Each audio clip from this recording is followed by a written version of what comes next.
Ladies and gentlemen, welcome back to a brand new edition of the Selfmade podcast presented to you by Rocket Mortgage. Really quickly, we got to show our presenting sponsor some love. We're going to get to our guests here in just a second. But as you guys know, Rocket Mortgage has been with us since the very beginning of 100 Thieves, literally day one.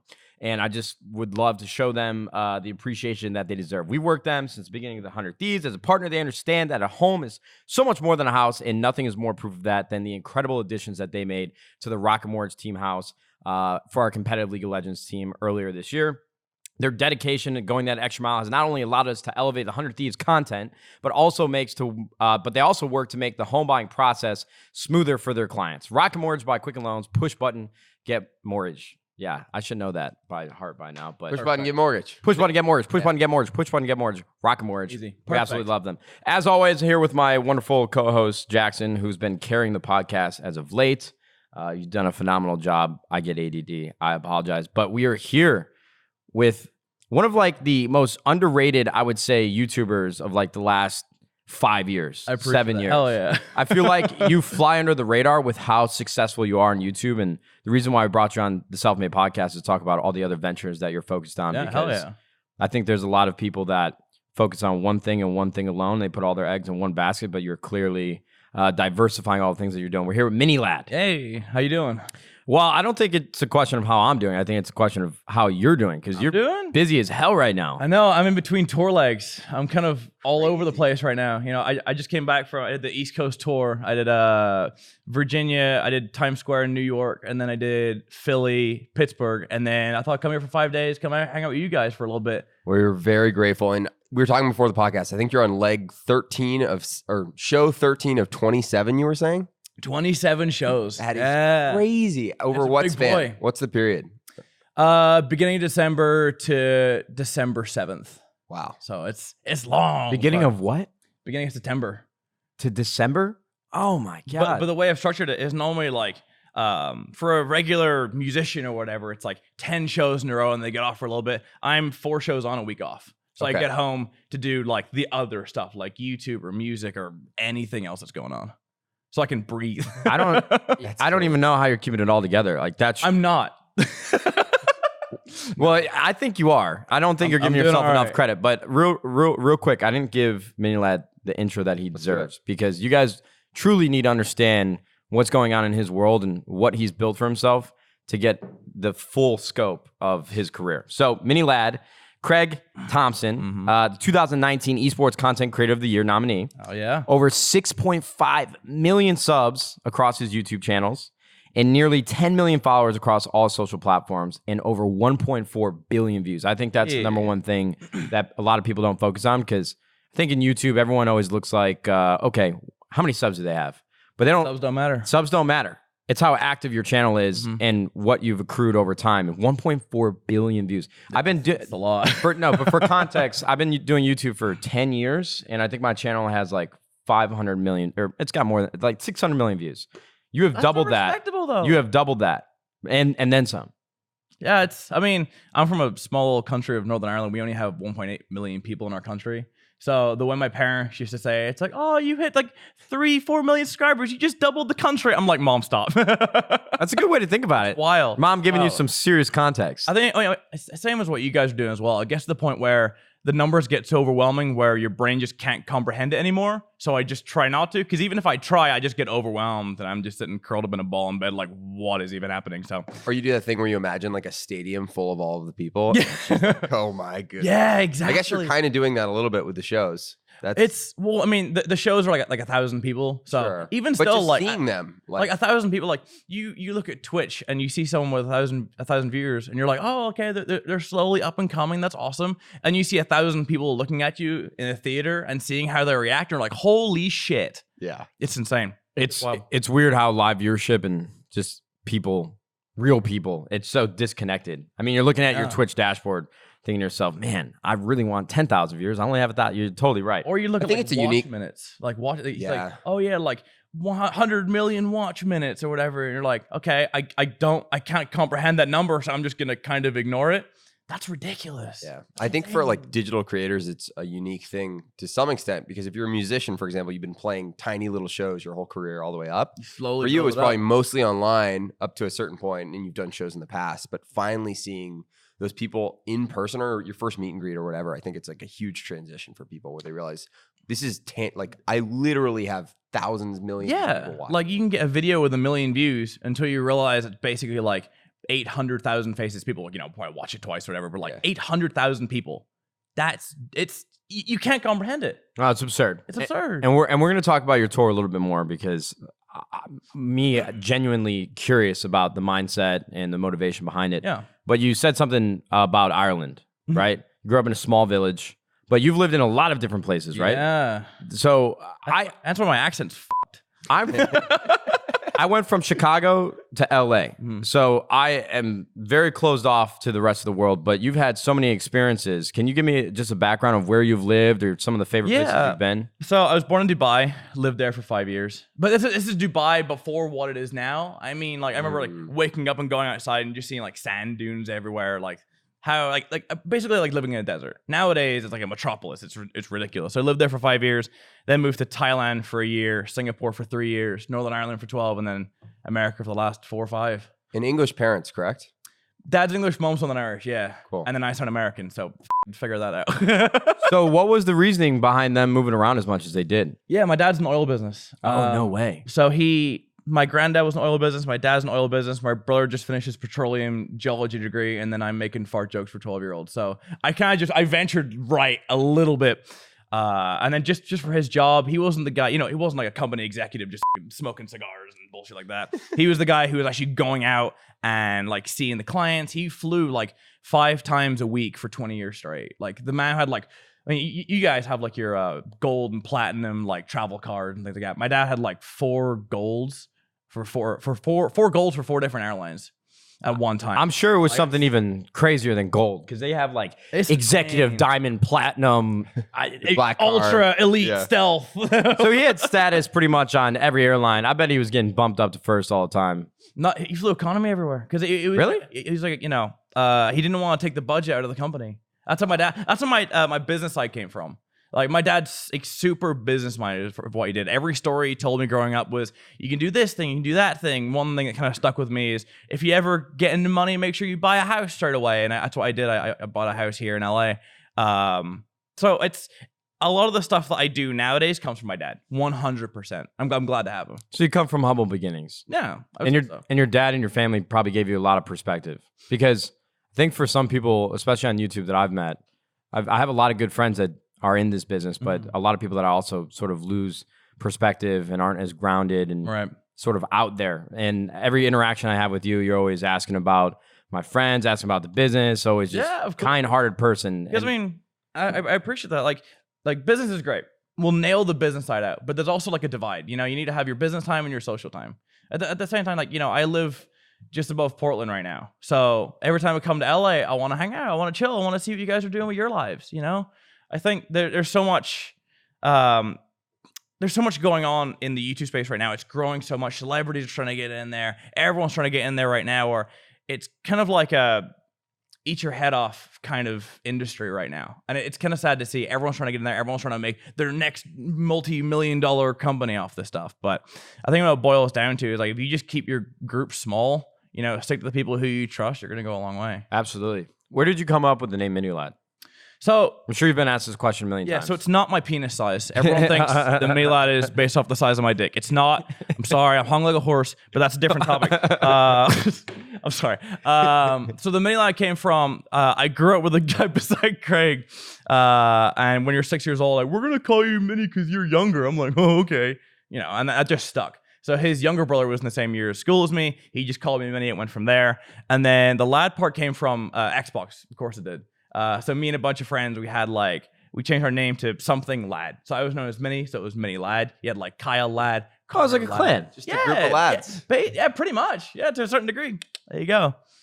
I love that. It's were you ever what games did you play when you were growing up though? Were you playing like Halo 2, Call of Duty at all? I mean 100%. I mean, we didn't really have a console. We had like maybe like a PC, like a Game Boy Advance. Oh, It's like Pokemon, you know, like Donkey Kong, things like that. I didn't get my first console, proper console. Well, I had a PS2, but it was kind of like I'm pretty sure it was fake. It was buggy as hell, and like Chinese text written everywhere. I'm like, okay, it's a sketch.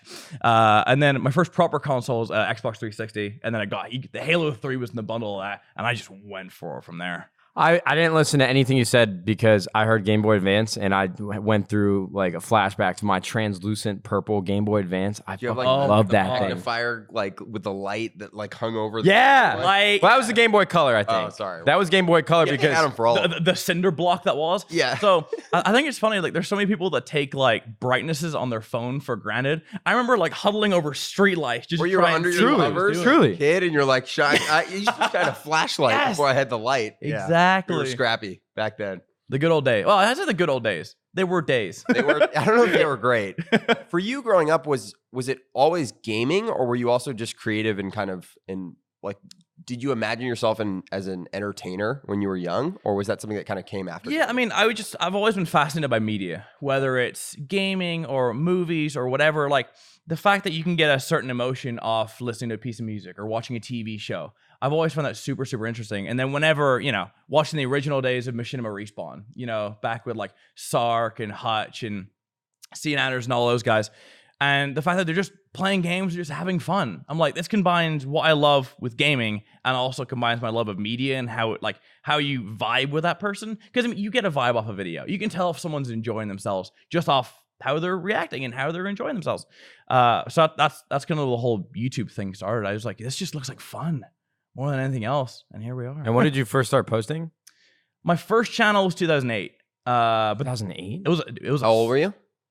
I'm 24 now, so you're 24? I'm 24, yeah. So 13. I feel like we've had this conversation before where I always forget that you're very young. Yeah, everyone thinks I'm like 26, 27. Well, with how long you've been doing this, I would imagine that you were a lot younger. So you started YouTube when you were 13. So I had a surfing channel. My first ever channel. What? So it wasn't a surfing channel. My life was all over the place. It was like, you know, when you go to water parks and they have those like little the surfing machines where like water goes against. Yeah, those are awesome. So I used to be able to do tricks on those. So I got my mom to record me in her old video camera of just me like doing flips and tricks and things. You were like probably the only person on YouTube doing this, or on the internet in general. 2008, 100%. 2008, I'm pretty sure there was like 5 channels in the whole. Yeah, you had a monopoly on all water sports, probably. Exactly. But no, so the gaming channel started May 2011. That's when ManyLab was born, I guess. Okay. Was there a catalyst for that, or was it just like, oh, I was doing surfing and I like gaming too, just trying a bunch of things? Yeah, I just tried out. So I used to be on glitch forums. Like I used to be the kind of guy who used to go around like COD 4 and like look for glitches and then post them on forums. And so nerd. Oh, dude. No, I'm just kidding. 100%, dude. If you look at photos of me, like I used to have long hair down to my shoulders. It was bad. I could see you with long hair, and I bet it would look good. It's not. It's really. It's like I tried it. Whatever you have in your head, keep that forever. I'm holding on to it. Don't look anything up either, probably. Exactly. Yeah, so 2011 came around. I wanted to hit 100 subs, you know, because I was in high school at the time, or what I call secondary school, and I want to hit 100 subs just over the summer. Because somewhere after like 3 weeks, you're like, okay, I'm kind of over this. I wanted to go do something. And I got to like 92. But after you do something for like 3 months, there's always a point in your brain where you're like, oh, so if I touch this knob when I'm editing, it'll do this thing, and I can do this thing from that. And all of a sudden, it just went for it. You got like the cracked version off torrents of like Sony Vegas Pro. Oh, dude, Pirate Bay when it was still around. Oh my God. uTorrent. Oh, uTorrent and Pirate Bay were the shit. dude, LimeWire. Do you guys have LimeWire? Yeah, absolutely. LimeWire was the main one for us. When you I think. try and download like a Rihanna song and you just get tits. Yeah, the good old days. My brother. That didn't happen to me. It happened I got chipped. I had an older brother that was 2 years ahead of me, and he basically destroyed my grandma's computer. I still remember them walking out of the computer room that day at my grandma's house of them discovering all the porn that my brother had downloaded off of LimeWire. It was not good. I just had flashbacks. You don't even mean to. I just want a discography. Oh, he meant to. Have these guys going at it. I'm like, I don't know what to do. Say you didn't mean to. Okay. So before YouTube and surfing tutorials, though, you were really passionate about rugby, though, right? Yeah. So Before this whole YouTube thing came around, I got really big into rugby. So technically as a professional rugby player before I did this whole YouTube thing, like I used to be like 270, but like not like 270, but like brick shit. Yeah, 270. I used to be a big dude. And then my first training session that I had when I got selected, my back gave way, like completely gave way. No way. There's a thing in rugby called a scrum, where I was like the top 8 kind of the biggest players kind of come together like this. Yeah, and I was the guy right in the middle. I was the hooker, literally called the hooker, not even kidding. And there was just the first scrum that we went into, my back just went as they were pushing against each other. My back just folded back in itself. And that was it. The thing about rugby that doesn't make any sense to me is American football has all these safety problems and concussions and all these things. Rugby, there's no helmets. Mm-hmm. There's like way less padding, and it seems like people don't get injured as much. But I guess you're case in point on the opposite. Well, I mean, it's kind of two different things. There's technique behind how you tackle in rugby. With American football, you can just charge in however you want. You just want to get that player down. Yeah. So like you kind of like put your body on the line. With both sports, but with rugby, it's kind of a bit more technical. With American football, it's just like, I want you dead. So rugby, I would imagine you're tackling around the legs a lot. Yeah. They're kind of like around like the thigh kind of area. They grab them, squeeze their legs together, they fall over. It's really funny, American culture. I actually have never learned anything about rugby. I've never watched rugby. I mean, I've seen highlights of it before. It's that Matt Damon movie a few years ago. But I remember they played rugby in an episode of Friends. Oh, Invictus. Yeah. That's all I know. That's the extent of my knowledge. Yeah, and nothing wrong with that though. Yeah. Do you see a lot of concussions in rugby, or is that it just doesn't happen? Oh, all the time. Okay, all the time. Gotcha. I've been concussed so many times. How many concussions have you had? Oh, we have 2 questions. No, either one. When did you start playing? I mean, I grew up with it. Okay. I mean, my dad's massive into it, so I just kind of went with him. Maybe like 5 to 10.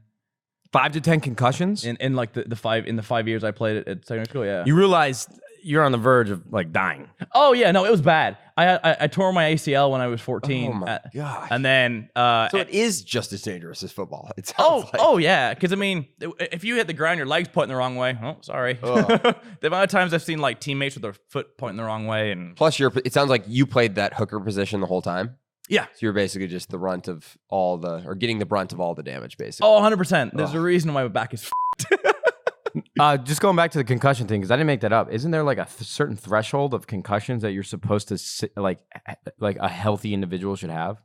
I'm not trying to freak you out, but no. Well, there's I think you would know better than us. I'm gonna Dyson anyway. But I think there was a guy who came into school, and he was like, because if someone like died or something in the country from playing rugby, like his head got smacked and he passed away. So every school had to go get this like medical professional to come around and make sure you're okay. And I'm pretty sure I just passed that threshold. There's a few guys who didn't. But I made it. You're right on the line. You're not gonna die. I believe. I make fart jokes for a living. Yeah, absolutely. So but that was sort of the origin. You're obviously very lighthearted. You like to have a lot of fun. Was that did you have a strategy going into YouTube? Because not even for me, I know things started with I just wanted to show people my Call of Duty clips, and then it kept evolving over time. Well, you were good at it, so yeah, I appreciate that. But I'm just curious, what was the mindset between what you were uploading? I mean, it's from 9 years ago, pretty much when I started to now. Like, I just want to have fun. You know, I'm not here to try and like, if I play with this person, I'll be able to grow my brand and this and this and that. I'm just like, I have a bunch of friends. I'm gonna play with whoever wants to have fun.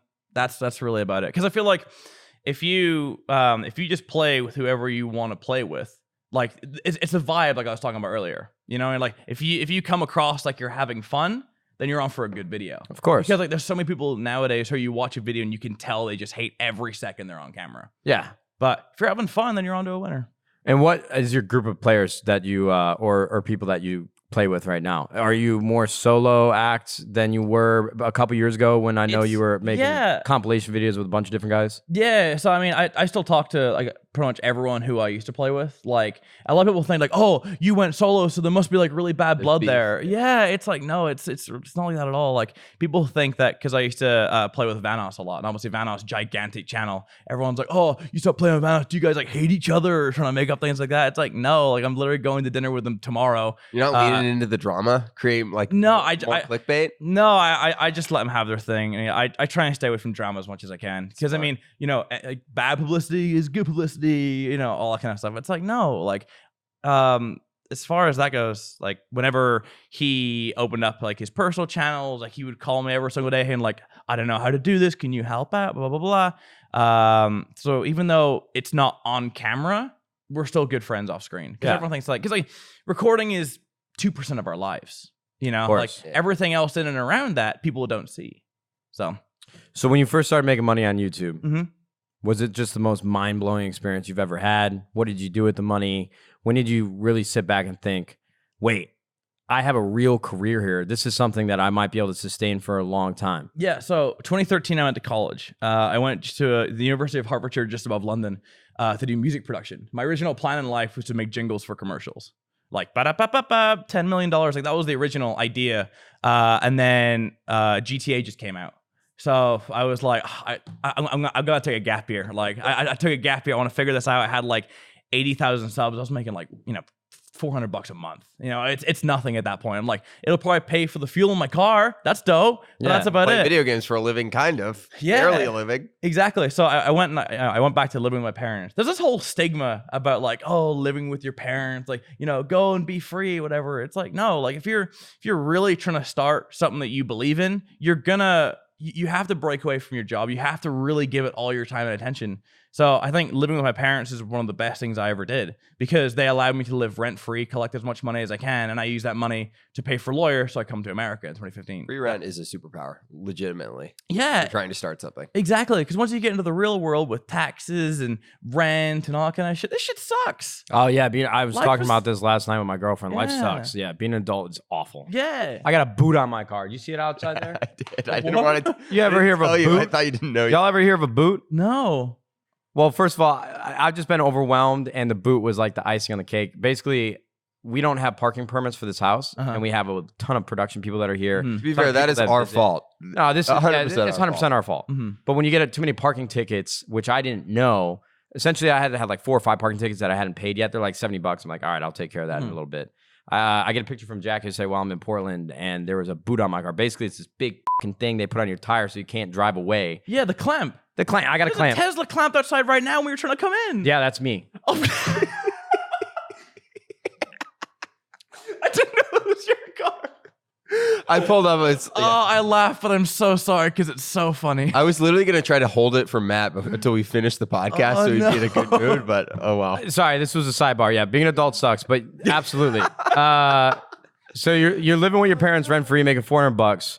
What was, because I remember my moment where I knew, holy shit, I'm about to make some money. Was there a moment like that for you? I mean, you might not look at it as the same way that I did, but was there a self-realization like, oh my God? It was, so GTA was the big thing that blew up my channel. So with the guys who I play with, it was Vanos, H2O Delirious, I'm Wildcat 407. We had a squad. Basically, I do work. Racing Cat too is chilling. Louis. So like, there's a big group of guys who we played with, and what we did is normally GTA it's very linear, like mission, nothing. We try to create mini games in and around the GTA world. So like there was a garden maze, so we made like murder mystery and things that like you can spawn tanks in GTA. So we had like tank rodeo, who could stay on the tank the longest. So with that, people was like, oh, they're finding new ways to play this game, and then it went from 10,000 views to 100,000 views to 1 million views a video, and it went for it. Absolutely went for it. What was that period of time where you like it really went from this is kind of working to oh my gosh, this is real? Well, when I left college, I had 70,000 subs, and then within like 8 months, I had 1 million subs. Wow! So it just and that was all in how much time did you go to college before the gap year? 2 weeks. Amazing. I went so in the UK got your college drinking experience. Age. Yeah. Well, I don't remember much of it. I'll be honest with you. Because the drinking age is 18 over there. You go there and the university throws like actual parties and like they have their own drinks and they get like a bunch of like beer sponsors and everything in the university. So the week before college, you're able to just get absolutely wasted and meet people. So that's called freshers. Yep. So I went for what I call an extended freshers, where I just got blackout drunk for 2 weeks, then dipped to play GTA. That's incredible. It good. That Simpler is a times. college experience. Nah, Simpler times. This might be my favorite origin story that we've had on Selfmade. Hell yeah. It's been a weird one. It's been a weird one. And you never went back. No. I told my professor, I was like, yo, so there's this YouTube thing, because I mean 2013 it was just starting to go mainstream, like a little bit, not like it is nowadays. Nowadays it's everywhere, but I was like, hey, I have this YouTube channel thing, I want to kind of make it a thing. He's like, all right, I'll give you a gap year, if it doesn't work out I'll see you next year. I'm like, peace, and that was it. Dude, 2013 seemed like to be a good year for a lot of people. I think that's when gaming really started to explode on YouTube. Well, that was like where it finally toppled over and it just exploded. Well, I'm a firm believer that everyone has their moment. It all depends. Like everyone asks, like, oh, like how do you do what you do, or how do you blow up? And my answer to that is consistency. I know it's a cliche thing, but I believe that everybody has their moment. It all depends if you're there in that moment to relish on it. So you can make videos for 2 years and then be like, this isn't working out. Like for me, I streamed for 3 years to 7 viewers. I remember those days. Like they were simple days. But how did you keep yourself going in that period? Where you just got to keep on keeping on. It's that was tough. I mean, like, you've been there as well when you first start out. Like it sucks. It's exponential. It grows really slowly, then it doubles and multiplies, then goes for it. But if you could be there for 2-3 years straight and not get anywhere and just quit, but that next week you could have created a piece of content that would have blown you up to exactly where you wanted to be. But because you weren't there to make that content, you're not there to relish the benefits. Yeah, I think I agree partly with what you're saying. I think it's a little bit more difficult now. I think we were in the golden age where if that moment came and you took advantage of it and you would see the benefits, I think the space is incredibly oversaturated. So I feel bad when people ask me, how are you going to make it on YouTube, or how should I make it in live streaming? Mm-hmm.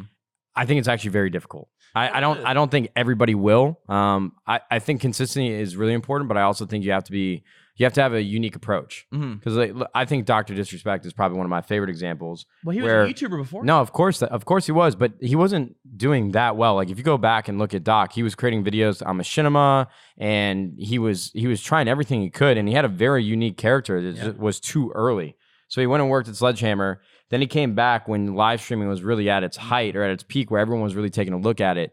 And he came with incredible production. He came with a character that nobody had ever seen before. It was unique, it was different, and he was consistent. So I think it's a combination of things. He had so many ideas that no one's really thought of before. Like he played scenes. Like he had his character, which is one thing, but he made kind of like this whole world around him. It's unbelievable. Yeah, and the reason I kind of wanted to say what I was saying before is you look at Ninja, for example. Obviously, like one of the biggest gamers, great example. The biggest gamer in the world, right? He's everyone thinks like, oh, he's just an overnight succce. Like no one saw him 7 years ago doing his thing. Like. Streaming Halo Reach to like a few hundred people. Exactly. Even like I used to watch him on H1Z1, and he was like 3,000-4,000 viewers there. It's like that's really, really respectable. And then Fortnite came out and he just went for it. It's the right timing. It was the opportunity. It was the fact that he was. I think what you're getting at too is certainly true beyond just YouTube, which is people talk about luck and how it happens, and I think very much it's about giving yourself the opportunity to get lucky versus just like hoping the phone will ring. Yeah, because I mean, the longer you're in the space, the more you understand about the space, and the more you understand how things work. Like Doc did, he made really small videos on YouTube that no one really cared about, and then he came to YouTube, took his approach on Twitch, and now he's one of the biggest streamers in the world. Yeah, it's absolutely. Just picking your moment and realizing what works. Were there any major difficulties that you went through in your career, or anything that you can remember that may have deterred you from continuing on, or what have been the biggest hardships that you've faced? Because it's easy to say, oh, this guy's got 1.4 billion views, millions of subscribers, but what struggle, if any, did you see throughout your career? It's something I don't talk about, and it's something I want to start talking about a lot more. Is I struggle a lot with mental health issues. Self-admit, I know. I say, some of us in our space, some of us in this space, like a lot of us do. We don't really want to talk about it. I have a lot of self-worth issues. I feel like I'm worthless at all times. So I feel like I need to work my ass off to try and feel something. That's just how I am. I struggle a lot with depression growing up, anxiety growing up, and I still do to this point. I don't really talk about it that much, but it's something I kind of take away and deal with on the side. Like I have to have my space. The way I work it is I have like a social meter. So like I can go out, I can do things like this, I can go out, party, do whatever. But as long as I have my time to myself to just reset and recalibrate myself, I'm good to go. So there's obviously times, like I was saying with self-worth, it's like, is this me? Is this it? Am I gonna keep keep on fighting through this? Am I going to let myself or the voices in my head win? And there's a lot of times where I don't, a lot of times where I'll spend a week in bed just not being able to do stuff. And people who haven't really gone through depression, anxiety, it's hard to really grasp what it's like. But for me, there's times where I just need to I need a break. I need to sit away. I'll stockpile for a little bit and I'll just turn off. Like I'll delete Instagram, Twitter, everything on my phone, and I'll just reset myself. Well, I think it's good that you talk about it publicly, because I think it was a little taboo early on in the internet where mental health wasn't taken as serious. But you have so many kids that watch you at home, and to see somebody that they really worship or they watch and they're a huge fan of going through some of the things that they might be going through at home, and teaching them not to compartmentalize it and not just ignore it, really face it head on, because that's the only way you're going to be able to deal with your problems, I think is really respectable. And I think it's good that you do talk about it. Yeah, like you've got this whole male masculinity thing where it's like, oh, I can't go to therapy, I'm a big strong boy. Like it's not me and the guy who I'm on tour with, Big Jiggly Panda, like we both go to therapy, and it's one of the best things I've ever done in my life. My mom's a therapist. She went to college when she was 50 years old, and she spent 6 years at college learning how to be a therapist. Like she did all her work on a keyboard. So whenever we would come home from rugby practice, do our own homework, we need to go and type out our stuff for my mom to make sure. So she would write it all out on paper. So we would go from paper onto the laptop and we would type it out for hours every single day. That's incredible. Making sure that she did what she wanted. And then she finally got her degree. She passed. And now she works for an organization that they give away free counseling for people who can afford it, whether it's homeless people or people who, are in council estate houses, people who just can't afford therapy. So she just does it for free. And it's why my mom was one of my biggest role models, 100%. And just hearing the stories of her saying, like, she obviously for security reasons, she doesn't tell me what goes through in these therapy sessions, but seeing her come home with a smile on her face, knowing that she helped out this person, it resonated with me. And from there I went to therapy, and it's one of the best things I've ever done. 100%. I absolutely love that, man. And I think that's really important that you say those things. Yeah. I have a lot of respect for that, seriously. Yeah. I mean, it's like I said before, it's taboo. It shouldn't be taboo. It's things we need to talk about. We're all human. People think like, oh, because you're on screen, all of a sudden, like your anxiety, depression goes away. You have money now, like you just fixed all your problems. Right. No, like yeah. Do I have nice things? Of course I do. Am I materialistic? No, they don't. I don't seek money to try and buy those things. They help me pay my rent and they help me pay for things like that. But I find happiness through how people perceive me. I find happiness through family, through social interactions. Even when I come over and I text you guys saying, yo, what are you doing? Let's go hang out. Because life is about social experiences. Business is dope. I love that. Yeah. And, we're all hard working here. But there's also a separation. Absolutely. Now, you talk about self-help, but I think it's also important to talk about the help that you give others. Can you tell me a little bit about the Thirst Project? Because I've seen social posts about it in the past, and I think I have like surface level understanding of what it is, but from what I understand, you're a board member on the Thirst Project. Yeah. What initiatives have you focused on, or what are you most proud of with your involvement with that organization? Yeah, so the Thirst Project came around. For those who don't know, the Thirst Project is they're a water-based charity, and they try and raise money to build water wells out in third world countries. So for me, I thought it's insane because we take water for granted. We have it here on a table. You go and buy Fiji water is $10 in stores. That's a bit of a joke, but it's a different story. But water is everywhere. We shower in it, we drink it, we do everything with it, and we just take it for granted. So the fact that there's still 600 million people across the world don't have access to clean, fresh drinking water. As soon as someone told me that, I'm like, that's f***ed up. Yeah. And the realest level, like that's just it just seems wrong. So I brought together and I. Kind of like what St. Jude. St. Jude is incredible at this. They bring streamers together and they raise as much money as possible. And I think what they're doing is fantastic. I wanted to do the same with Thirst Project because I feel like this is something that we can fix within our lifetimes. Like 10 years ago, there was 1.1 billion people didn't have access to clean, fresh drinking water. Now it's down to 600 million. Like in 10 years, that's already trickling away. Yeah. Dude. There you go. Can we control Zoom on that? Yeah. Does that work? Yeah. Where is this in Swaziland? That was in Swaziland, yeah. So, long story short, we raised $150,000 for the Thirst Project last year, just myself and my community. And I told people that if we raise over a certain amount of money, that I would fly to Swaziland and build the wells that you guys would help fund and help raise money for. So every well in Swaziland, it depends on different places. So like Uganda is $8,000, Swaziland or Eswatini is $12,000, and then Kenya is $15,000. All just depends on how difficult it is to get in there, et cetera, et cetera. So I went to Eswatini in Swaziland and we built a well. So that picture is after we just finished building a well for 2 days. And that I should, What's it like to build a well? It's difficult. It's hard work. I've never really thought about that. Her name, she was crying the entire 2 days she was there. So they don't really have much, but they do have like they slaughtered a goat for us and they fed us food, and they have this thing called pap, which is kind of like you know what grits are? Yeah. Yeah, it's kind of like that, but like a mashed potato-y kind of thing. Okay. It's kind of like their version of rice, where it's very accessible. So her name's actually Hope. And they slaughtered a goat? Yeah, because Wow. I mean, they don't have. No, of course. Else, you know? No, of course. Like that was probably an amazing gift. That was probably something that it was a really big deal. Yeah, exactly. Because I mean, these wells, they last for generations. They're not like 5 years and it's done. Holy you know, shit, it's man. these pipes go down to the water table and try and intercept the waters that's going from the mountains where it rains down to the ocean. So like, we spent 2 days building this. You know, I was in a pit digging like a 7-foot pit for like 4 or 5 hours. Me and the other guy in that picture, that's Stephen McQueen. He's in is it Vampire Diaries? Is that the TV show? Vampire Diaries is a That's TV the show. show.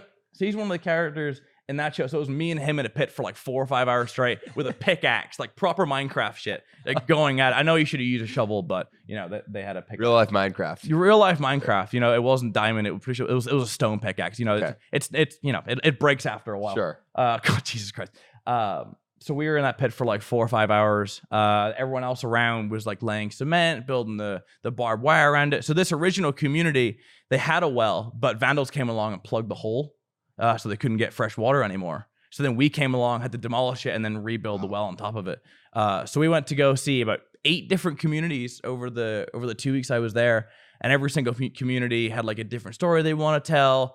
Or it was like a primary school or like elementary school, as you guys would call it. And they'd be like, the kids would have like special dances for it to try and like say how grateful they are.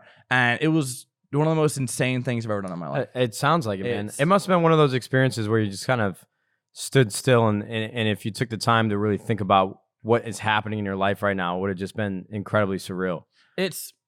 We're in a very weird spot because I mean, like we're all in the gaming industry here. Okay, the gaming industry is flourishing. You know, it's one of the biggest industries in the world, and we're in the thick of it. So we get so caught up in everything that we're doing that it's hard to think about the bigger picture. I think, well, the way I think about it, I think it's my job as someone who has people who watch me and has influence to try and give back to people who need it. You know, I think it's just kind of like a human right. That's just the way I feel. So that as much as I can help out, the better. So I went over there for 2 weeks. We raised $150,000. I'm continuing to work with them. And then just with the work that we've done, they decided to bring me on as a board of directors member, which is unpaid. You know, it's unpaid. What they do is they pay for things like flights and accommodation for people who are going out to these places. So all the money that people give can actually go straight to the charity and not have to worry about the excess expenditures. So that's where someone like me comes on board, because I wanted to help out. I think for so many of us, and obviously for you guys as massive creators, most people have this feeling somewhere, or they've done something in the past where they're serving or they're giving, and they see it through a positive light. On the flip side, I think for many of us, there's this feeling of, oh, I don't know how I would spend my time, or I don't know who I should work with. I don't know how to prioritize this. I have so many other things going on, and it's kind of at the back of my mind. Mm. What was it for you with the Thirst Project or just more broadly that really clicked and put you into action versus just feeling, oh yeah, I would probably like to serve somehow? It was from when I was 8 years old. So when I was living in Singapore, my mom was a part of this organization. It's called Reiki, which is kind of like meditative kind of healing, I guess you could say. And once every 6 months, they had like an orphanage that they always go to. And they always bring toys or food or things like that. You used to sail from Singapore over to Indonesia and then drive all day to go to this orphanage. So, you know, I lived there for 3 years. So I went like 5 or 6 times to go to this orphanage.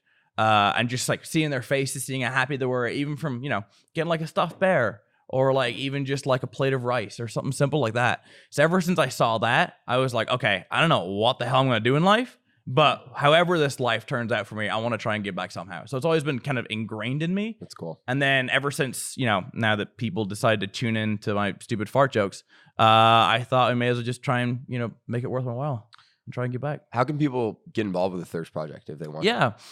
So you can, if you're in the online space, you can stream, you can make YouTube videos, you can do whatever. You don't have to go to Africa if you don't want to. Like, I'm not trying to say like go all out.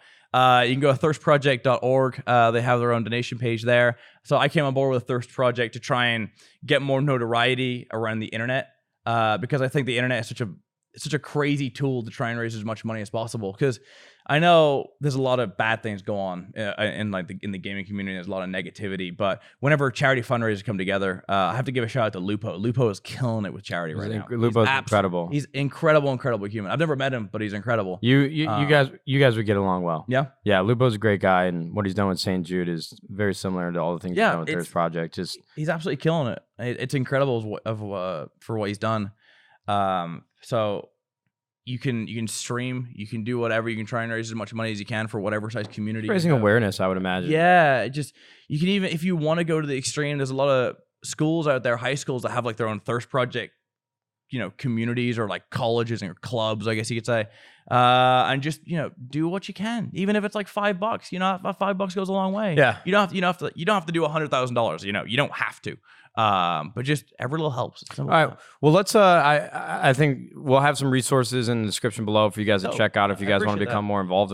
Of course. All right. So let's get a little closer to present day. Okay. So you're living in LA for a while. You're getting noise complaints from your neighbors because of your very loud and very fun and engaging personality. I'm obnoxious. So hey, that's okay. Well, it's made you a lot of money and brought you a lot of success, and you have a successful tour. It's for good reason. Why did you move to Portland? Because I think you and I talked about it off camera, probably like a year or two ago. Might have been even longer than that. I think it was. Why did you leave LA? I love LA. I think for everything that's going on business-wise here, it's the most perfect place. But for me, my mom is one of 7. They all own farms out in Northern Ireland. I'm from a rural background.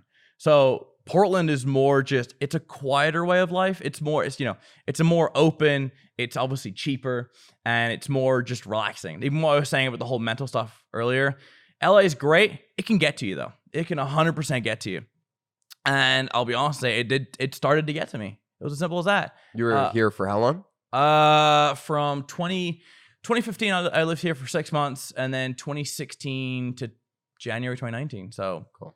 3-ish years. Can I ask you a question though, specifically to Portland, because it's clear that you're traveling around a lot. You have a lot of great people around you. You're always keeping in touch. I think the biggest thing for me when I moved to LA is I was very isolated. And if my girlfriend at the time, if I wasn't hanging out with her, I really wasn't hanging out with anybody, and that started to eat away at me. Yeah. And I think isolation is really bad. Even if you're like introverted, you need to have those experiences and those social experiences to keep yourself engaged and know that there's people around you that you can relate to. Yeah. Do you worry about that in Portland at all? Like, I know you have a girlfriend up there. You guys have been dating for a while. I hope everything's going great with that. But do you find yourself locked away in like the Pacific Northwest with nobody around? Do you have enough time to exercise your mind and be social?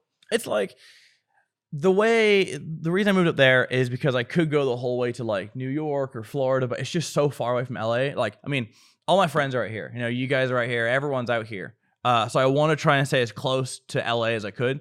It's an 1.5-hour flight away. For me, it gets to the point where we fly so much that planes are just like oversized buses. It really is.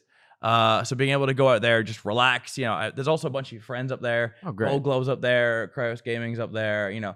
Jay, a bunch of people who I knew beforehand are up there already. So I can still go out and enjoy it and still talk about everything that's going on in the online space. Obviously, it's a bit fewer and far between for sure, but I mean, I love those guys to pieces. So I still come here every 2-3 weeks at this point. I think for me, whenever I was here, I used to always think like, oh, like I'll see you eventually, as far as going out to business meetings. It's like, yeah, I live here. You live in Santa Monica. I live over here. We'll just see each other eventually. Totally agree. But whenever I come over here, I'm here for like a week, and I can just stockpile that week full of as much stuff as I can. And it's funny how like I'm seeing more people now not living here than when I actually lived here. You can be like a little more attention. Like when I go to New York, I see way more people in a span of time than I would when I'm in LA, because it's exactly what you said. I think you can be more intentional, and you can also retreat back to, sounds like your home base. Yeah, exactly. It's that disconnect between work and play. Like, like I love work. I am a workaholic through and through, and I'm able to come over here and just crack stuff out, and then enjoy the night, because LA admittedly has amazing nightlife. It's as simple as that. And then I can go over there and I can relax and I can decompress, and then I can get out whatever I want. Cool. So why the Demonetized Tour? 2019, 27 shows. Mm-hmm. What was I'm so curious, because when tours started popping up on YouTube, I think I remember like Roman Atwood versus Fousey Tube. I think I saw Philly D did one. Like Philly D did a tour, yeah. and then all the Vine kids, they started doing that. What was that damn thing called? Mad something? Mad Lad? I don't fucking know. Why did you want to go on tour? What sprung the idea, and how did it conceptualize? It's I don't know. I don't really know why I'm in the position that I am right now. But for me, I'm a firm believer in just making the most of it. The kind of quote that I live by is, I want 1 million stories to tell my grandkids. It's as simple as that. I want to be that. I want to be that cool uncle, that cool granddad. It's like, I went on tour. I'm currently working on music that I'm releasing next year. There's a bunch of things that are going on right now that I know in like 40 years time, I can tell my grandkids or whatever, saying like, yeah, I did this. Absolutely. And for me, like, I've always loved comedy. I always grew up in and around. I used to go to small comedy clubs and things like that. So I kind of knew roughly how it worked. So I just ripped my own stand-up special and just went around the world. Everyone was saying, oh, just do like 5 or 6 of the first ones. I'm like, no. I've always wanted to go see parts of America. I love traveling. I wanted to experience it. And there's a bunch of places out there that don't get love as far as like conventions. Like, not a lot of people go to like Philly or Pittsburgh or even Virginia. It's always like Boston for PAX. It's always Seattle. It's always Texas. It's always wherever. But a lot of these places don't get love. So I want to be able to go to these places that don't get love and just have a show and enjoy it and just experience it. Literally just experience it. What's your favorite stop in so far? Ooh, I think the coolest venue. So I played Times Square in New York. Oh my God. The PlayStation Theater was sold out, which That is wild. unbelievable. I think the craziest crowd is probably Philly. Honestly, I wasn't expecting it. It was in this like college. It was in this college hall. It was like 800, 900 people, and they were crazy. Because obviously you don't know how this tour is. Oh shit! You don't know how this tour is going to be perceived until you go out there. Yeah. And then you get there and you realize it's kind of like a pantomime crowd. Like, I could just go up there and take a shit on stage. They'll be like, yeah, squeeze it out, go on, son. Like, It's got to juice the ego a little bit. It's wild. So whenever I go out and I tell these stories, the story that I wanted people to leave at the end, and I kind of, little spoiler, but not really, is I want people to realize that you have to go through the rough times to really enjoy the good times. And I wanted the entire show to be based around that message. Because it's even what we were saying earlier about the whole social stigma around depression and everything. It's like I wanted to go have a good time, enjoy it, talk about some dumb shit, have fun, but also make sure these kids leave with a message. I love that, man. Do you have any crazy individual fan stories, either on the tour or otherwise? There was a kid who was Fortnite dancing for an hour and a half in Toronto. Like the entire in the audience, the entire hour and a half, he was just going for it. I was like, trying to get your attention or something? yeah. Then San Francisco, there was a guy who was running up and down the aisles, and then he just stood there like he was working, hands behind his back, professional. And then whenever I would tell a joke, he would conduct the crowd. I was like, I don't know what you're doing. You're not hurting anyone, but as long as you're having fun. And then he would just go back and we just really, really chest up, really broad, and then conduct the crowd whenever I would tell a joke. It was the strangest thing. I bet you've had a lot of those. It's a lot of people are very like. Do you do meetups at them? Like if you pay more, you get to meet up with you early? I do a VIP Q&A. So the show itself is an hour and a half. Mm-hmm. But But then even beforehand, I do a 45-minute Q&A where it's limited to like 150 people, where you can just come along. I'll try and rattle through as many questions we can and get to know each other on a more like intimate level. Because the show, it's a stand-up. It's a show. Yeah. I know a lot of YouTubers do like the Q&A is the show, but I wanted to put on something more than that. I wanted to actually go out there and just, something I can be proud of later in life. So this might be a question that you might not want to answer, but I'm curious out of just for myself, and this is a business-focused podcast. I mean, it's a 27 stop show.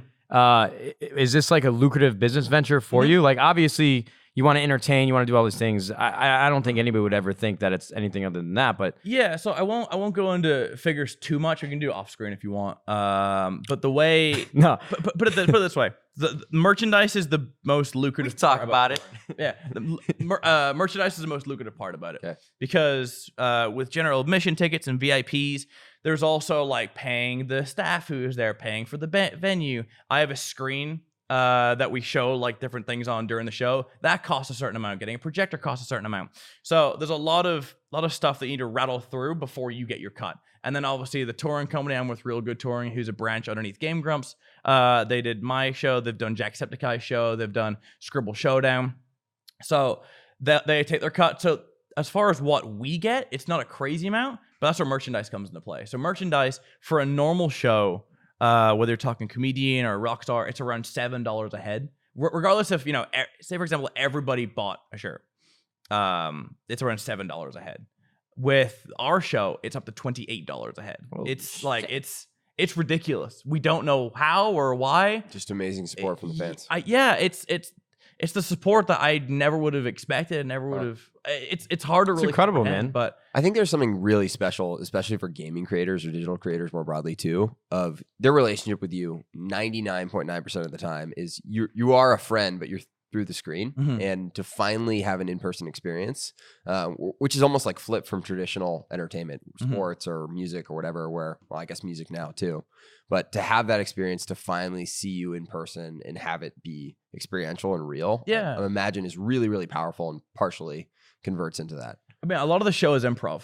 That's kind of the thing that we have. The show is structured into 8 different sections, but as far as what happens in those sections, there's no notes for it, which is terrifying. So every single night you're kind of getting the same show, but it's also kind of a different show. Do you have any roadies or like people who are groupies who are traveling to each show? Yeah, so we have a tour manager. His actual, so his literal name is Burgers. Not even kidding. His actual name is Burgers. It's fantastic. So tour manager Burgers. We have an audio visual guy. no fans. Sorry, Craig. I mean Oh, like, you mean fan? like girls, like roadies was the wrong word. Like, Bro, I'm a followers. loyal boy. I'm a loyal. I'm not. You ain't got to do nothing. No, but like they're like the people who follow the Grateful Dead or like whatever. No, I mean, there's been a few people who've come to like multiple shows. Okay. So, like there was a guy in New York who traveled down to Philly. There's people in Seattle. Like, there's a guy flew from Alaska to Seattle and then went to the Seattle Portland show. There's a guy actually in Seattle. He got my signature. Like I wrote a signature on his arm. That next morning, he went down to Portland, got it tattooed, and showed me the next day. No my shit. gosh. Crazy. That's crazy. That's unreal. So no one's in the tour bus. I mean, there's 6 or 7 of us in the tour bus itself who's all working. But no, I mean, there's no like. What's sleeping on a tour bus like? Imagine going to sleep in a coffin. That's the only way to kind of describe it. Because there's 3 different bunks, and I'm always in the middle bunk. You always hear. I've heard stories that don't go in the top bunk because when the bus is moving, it's too wavy. Don't go to the bottom bunk because it's too loud. So I always go for the middle bunk. So the bed itself is like this wide. I want to say I'm the kind of guy where I like starfish when I sleep. Sure. So if I starfished, my legs would be off the side. There's no railings to protect you. So if the bus skirts out of the way, you're gone. There's a bunch of. It's weird. The more that you think about it, the more in your head you get. Because when you're lying here, like you're lying down flat, the roof is here. Yeah. So you have to really squeeze yourself in. And there's no windows, there's no anything. So it's completely dark. I bet those are long days, though. I bet you knock out most nights. 100%. Or you get used to it. Eventually, you're like, I have to sleep, or I'm going to be up all night, and this is going to be miserable tomorrow. The way I kind of thought about it is I thought we would have a lot more time off than we did. Like, sadly, I don't really get to explore a lot of the venues that I go to. Oh, sorry, not venues, but like the cities I go to. The day starts around 12. We go in there. For the VIP and the early entry, we have their special posters saying like Toronto, Canada, the Danforth Music Hall. So Anthony, the guy I'm on tour with, we sign all those posters every single day. So that takes about an hour or 2 hours. Then we have audio visual checks. We have prep. We have everything to do with that. And then we're on stage from 5:45 to 6:30 with the VIP Q&A. And then we go over notes. We go over everything. And then 8 to 9:45 is the show. And then after that, then we have to wrap up, go over everything. We're on the tour bus by like 11. And then sometimes it's a 10-hour drive to the next place. So we're on the tour bus, going for it, pass out, wake up, same again. You mentioned obviously it was jingles and probably a little different than being in a rock band, but you kind of are living out a little bit of a music dream as well. With well, my thing is I'm trying to release my first single as an EP next year. Amazing. So another reason why I wanted to go on this tour is obviously with DJs, because I'm gonna release house music, right? I love house music through and through, but I wanted to try and see what touring was like to see if it's even something I like, you know. Because, as lucrative as some things may be, you might just not like it. And regardless how much money you make, if you're not going to enjoy it, there's no point doing it. Your heart needs to be in it. So I wanted to see if touring worked. Thankfully, it is. Money aside, it's just it's fun more than anything. I put 110% on stage every single night. I'm sweating like crazy. It's everywhere. So by the time the adrenaline wears off an hour later, I'm gone. I'm out. So you think there's a chance you'll tour for music sometime in the future? It's the goal. It might not be for another year or so. Sure. Because I want to try and take this Demonetized Tour to Europe and then Australia eventually. So that'll be, some point next year, maybe the year after that. Who knows? I'm here to enjoy myself. What does your YouTube channel look like as you've been touring? Have you been able to find a cadence that works where you're still giving all of your fans something to watch or entertain them with, or has your channel taken a back seat? It hasn't taken a back seat as such. I've kind of went from uploading every single day to maybe like 4 times a week. It's still unbelievably because now I have like the mainline channel, and then I also have a vlog channel, which I try and upload regularly on. So it's difficult. So it's been difficult with there for the 2 weeks that I have for this leg, then LA, and then the next leg I had like 9 videos. So I just spread them out evenly as much as I can. So we have your YouTube channel, we have the tour, we have music that you're working on, we have a lot of like philanthropy and charity that you've been doing. Are there any other ventures that interest you? Or are there anything else that you're doing right now? I'm working on my own clothing line. Okay. Which I'm working on right now. It's just called LADD. It's something that I wanted to. I think having merch is cool. I wanted to still have mini LADD merch, but I also wanted it to be something that if I release music, I can go to. From the Craig Thompson channel, I can go to. So more of like a ground experience. Think of like Teddy Fresh.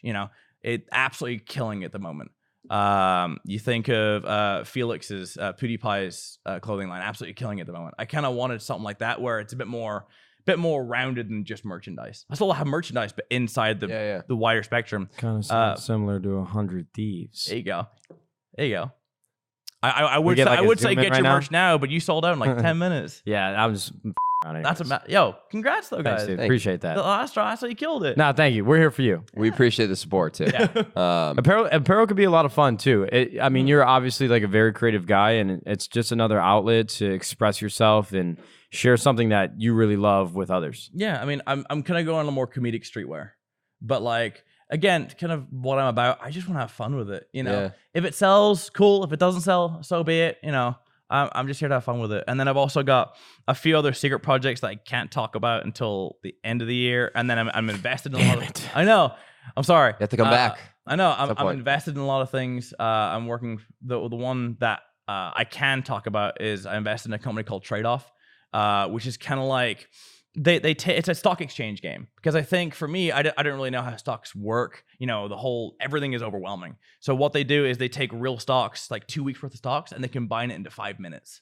So obviously it ticks every once in a while in the actual stock market, but this just goes out like crazy. So it teaches you when to buy, when to sell, exactly how you should be working the stocks. It has like, you can play against bots to see if you're doing well. There's tutorials to let you know how the stock market works.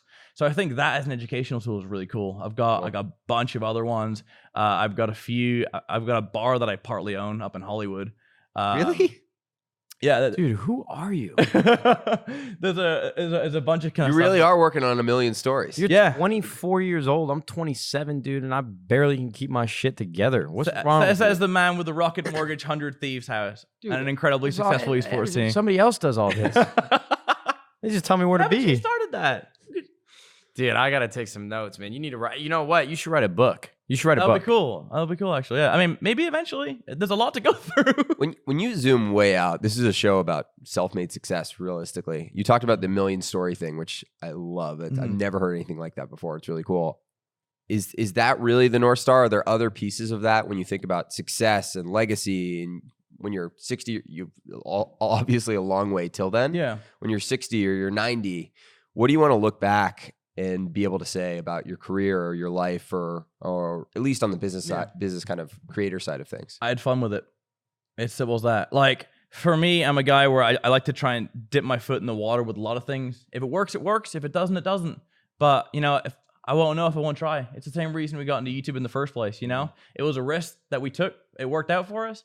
And now I'm here to say, like, okay, YouTube is awesome. I'm always going to have YouTube. YouTube is my child. You know, I'm not giving up on that. But I want to try with everything else. If it doesn't work, so be it. But I'm here to enjoy myself. I love that, man. Well, I feel like we touched on a lot. Yeah. We reached a lot of topics. And I think the one thing, you've been one of my favorite guests because you're so articulate and you talk with so much energy. That was so insightful. I appreciate that. There are some of the things that I've seen from, like I said, like the Thirst Project and the tour itself from like the service level by following you on social. And we don't get to catch up as much as we should, but we're both just all over. Dude, congratulations, man. I appreciate that. I don't know how you're all keeping it together, especially at such a young age, but what a great example.